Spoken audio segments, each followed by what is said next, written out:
हिमाचल प्रदेश निजी स्कूल मालिकों ने सरकार के खिलाफ हल्ला बोल दिया है। निजी स्कूल एसोसिएशन की बैठक में जिला कांगड़ा के निजी स्कूल के मालिकों ने बैठक की और स्कूलों में आ रही समस्याओं के बारे में चर्चा की। 2 साल से स्कूल की बसें खड़ी हैं। अब सरकार स्कूल खोलने जा रही है तो अब बसें भी चलेंगी, लेकिन बसें चलाने से पहले सरकार को टैक्स देने की बात आ रही है, तो 2 साल का टैक्स भी लेने की बात की जा रही है, जबकि 2 साल सरकार के आदेशों के अनुसार बसें खड़ी रही। एसोसिएशन के अध्यक्ष जसवंत डडवाल और उपाध्यक्ष सुश्विन पठानिया का कहना है कि सरकार से कई बार इस मुद्दे को लेकर बात की गई, लेकिन सरकार से आश्वासन के अलावा कुछ नहीं मिला। अगर अब स्कूल संचालक स्कूल खुलने पर अपनी एक बस को चलाने की सोचता है तो उसके ऊपर पासिंग, सभी प्रकार के टैक्स, इंश्योरेंस और गाड़ी को अनुरक्षण आदि के ऊपर करीब 1.5 से 2 लाख रुपए खर्च करेगा, जो कि मुश्किल ही नहीं असंभव भी है। वहीं उन्होंने कहा कि सरकार स्कूल शिक्षा बोर्ड की किताबें हम पर थोप रही है और इसी के अनुसार पढ़ाई करवाने की बात कही जा रही है, जबकि स्कूल शिक्षा बोर्ड के सिलेबस स्कूल के बच्चे 3 माह में ही पूरा कर लेते हैं। फिर पूरा साल बच्चों को क्या पढ़ाई करवाई जाए। उन्होंने कहा कि शिक्षा की कोई सीमा नहीं होती और सरकार आम आदमी के बच्चे जिन स्कूलों में पढ़ रहे हैं उनकी शिक्षा को सीमित करना चाहती है। वहीं उन्होंने कहा कि नेताओं और बड़े अधिकारियों के बच्चे बड़े स्कूलों में पढ़ते हैं और वहां शिक्षा की कोई सीमा नहीं। अभी हाल ही में शिक्षा बोर्ड के द्वारा कक्षा 9वीं से 12वीं तक के 2 टर्म वाली परीक्षा पर भी निजी स्कूल संचालकों ने विरोध किया और सरकार से इसे अगले शैक्षणिक सत्र से लागू करने की बात कही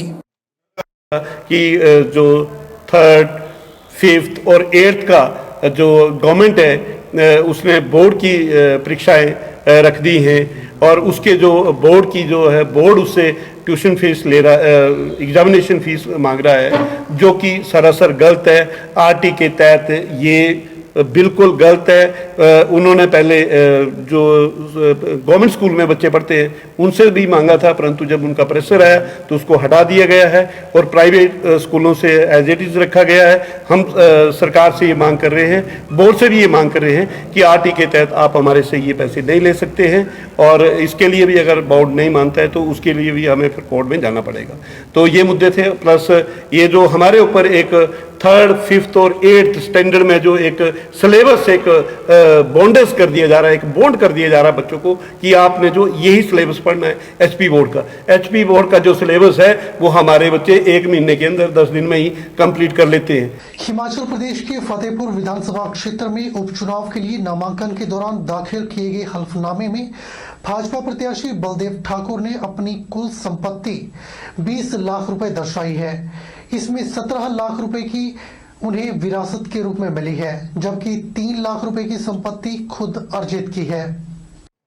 फतेहपुर भाजपा प्रत्याशी बलदेव के नाम विभिन्न बैंकों और वित्तीय संस्थाओं से कुल 9 लाख रुपए का हाउस लोन लिया है। उनकी पत्नी के नाम 47,22,185 रुपए की देनदारी है। जहां राजनेताओं की आय हमेशा बढ़ती देखी जाती है, मगर बूथ पालक से भाजपा प्रत्याशी तक के सफर तक पहुंचते पहुंचते कर्ज में डूब गए हैं। इससे पहले बलदेव ठाकुर 2 बार विधानसभा चुनाव लड़ चुके हैं। 2012 में भाजपा की टिकट पर तो 2017 में भाजपा से टिकट न मिलने पर आजाद, पर इस बार भाजपा ने एक बार फिर उन पर दांव खेला है।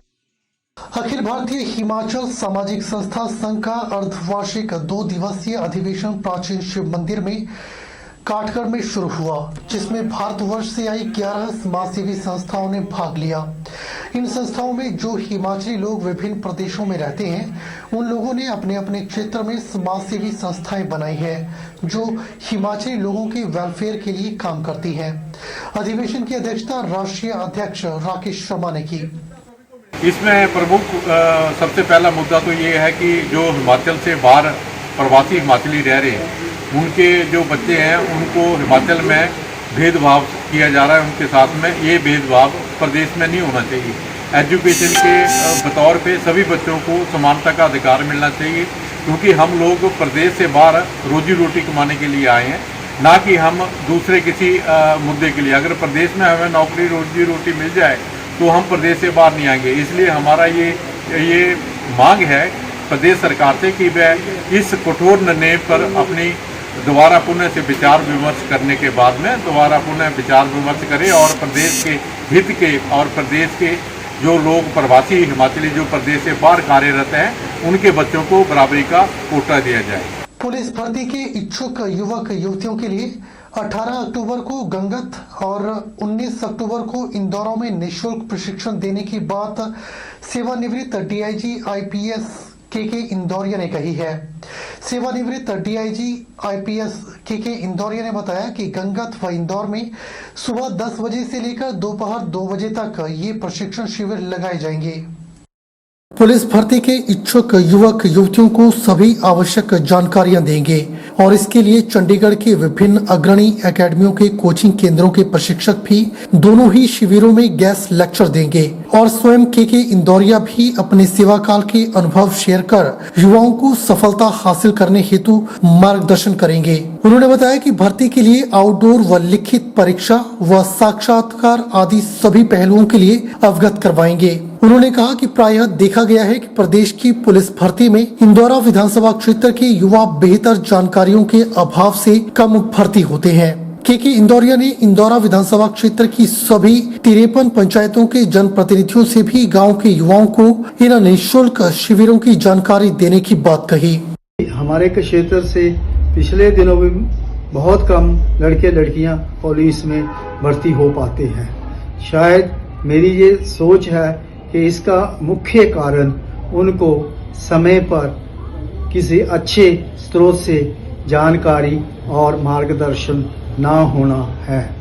मैं एक रिटायर्ड ऑफिसर होने के नाते निर्णय लिया है कि इंदौरा और गंगत 2 जगह पे 18 अक्टूबर और 19 अक्टूबर को मैं सेमिनार्स ऑर्गेनाइज करूंगा।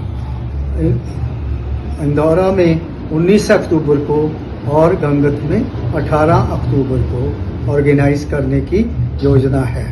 जो भी लड़के लड़कियां इसमें पार्टिसिपेट करने के लिए इच्छुक, ये सेमिनार जो आयोजित किया जा रहा है इसमें ये मैं साफ करना चाहता हूँ, ये पूर्णतया निःशुल्क होगा। और एक बात मैंने आपसे और ये साझा करनी है कि मैं अपने अलावा इस सेमिनार में कुछ ऐसे प्रबुद्ध लोगों को बुला रहा हूँ जो कि चंडीगढ़ में एकेडमीज में बच्चों को विभिन्न तरह के कॉम्पिटिटिव एग्जाम में भाग लेने के लिए गाइड करते हैं और कोचिंग देते हैं। बुलेटिन में फिलहाल वक्त हो चला है एक छोटे से ब्रेक का। ब्रेक के बाद तुरंत हाजिर होते हैं। Abhilashi University admission start for 2021 and 22.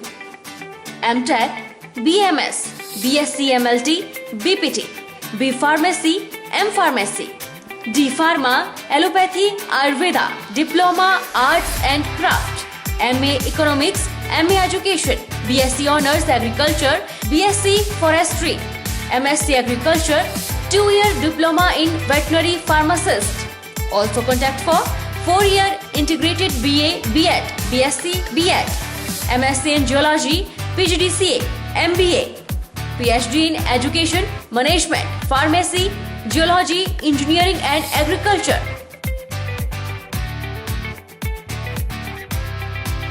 Contact for admission.